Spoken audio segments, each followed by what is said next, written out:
All right, today we're diving into a really fascinating model called the harmonic scale framework.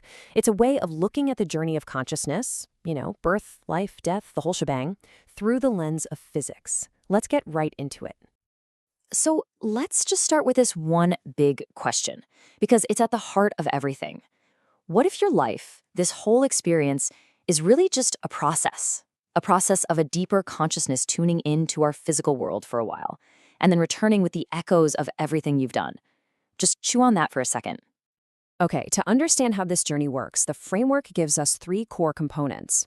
Think of them as the fundamental building blocks of you in this model. They're called S, M, and K. Let's break down what each of these really means. First up, we've got Sai, the soul field. Now, this is described as your core self, the permanent, eternal part of you that carries your deepest identity.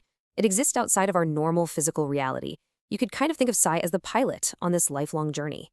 Next is M, the Mentifield. This is your temporary mind. It's the local field that organizes all your skills, your thoughts, your day-to-day memories. If S is the pilot, then M is like the operating system, the software that's only running while you're alive.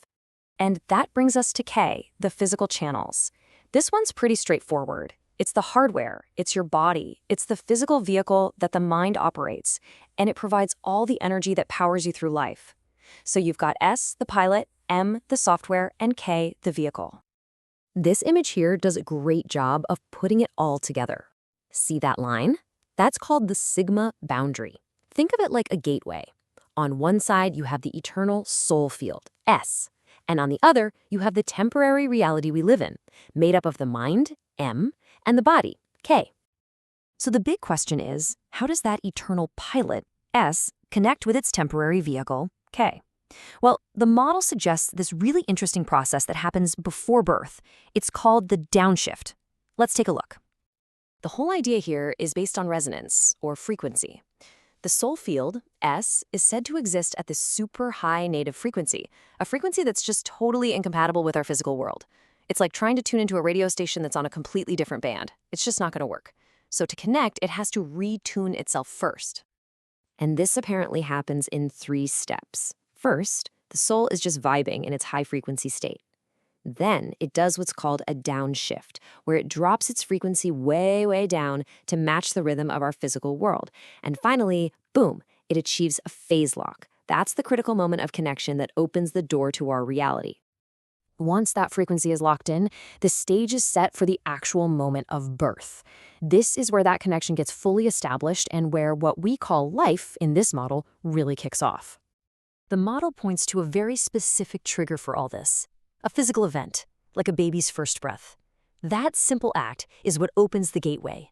In that instant, the soul field, S, locks onto the body, K. And right then and there, the temporary mind field, M, is created. It sparks into existence right at that intersection between the eternal and the physical. Now, this connection supposedly has an immediate effect, something you can measure. The framework calls it the Conscious Efficiency Index, or CEI. Put simply, it's a measure of more order per watt. How much organization or skill or progress you can create for a certain amount of physical effort. And the very first sign of the soul's influence is a big jump in this efficiency.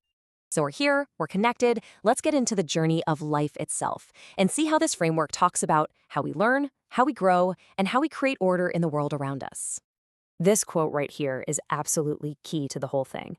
The soul field, S, it doesn't give you more energy. It doesn't add watts.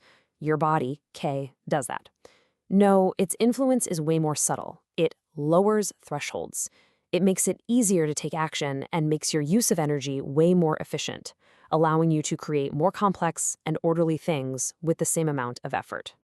And this is where our choices come in, because they directly impact that efficiency. On one side, you have things like disciplined practice, focus, coherent action. According to the model, these things create more order and raise your conscious efficiency index. But on the other side, you've got stress, scattered attention, resentment. You're putting in a ton of effort, but just spinning your wheels, and your CEI actually goes down.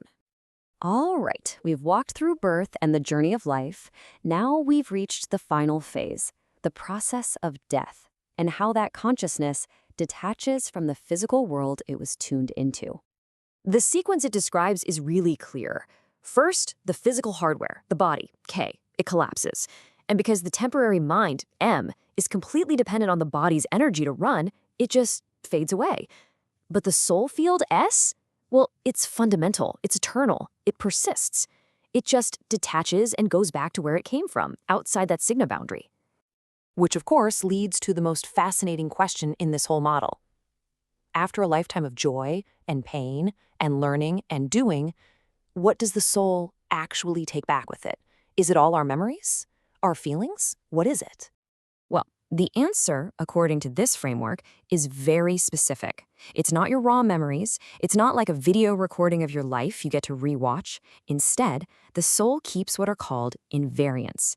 These are the distilled patterns of your behavior, the deep lessons you learned, the very essence of the order you managed to create. It's the structural wisdom, not the specific details. And that brings this whole thing right back to our daily lives, doesn't it? If the ultimate takeaway from a lifetime of experience is just the set of patterns we create, patterns of how we think, how we act, how we create order from chaos, then it really makes you stop and ask, what patterns are you creating today?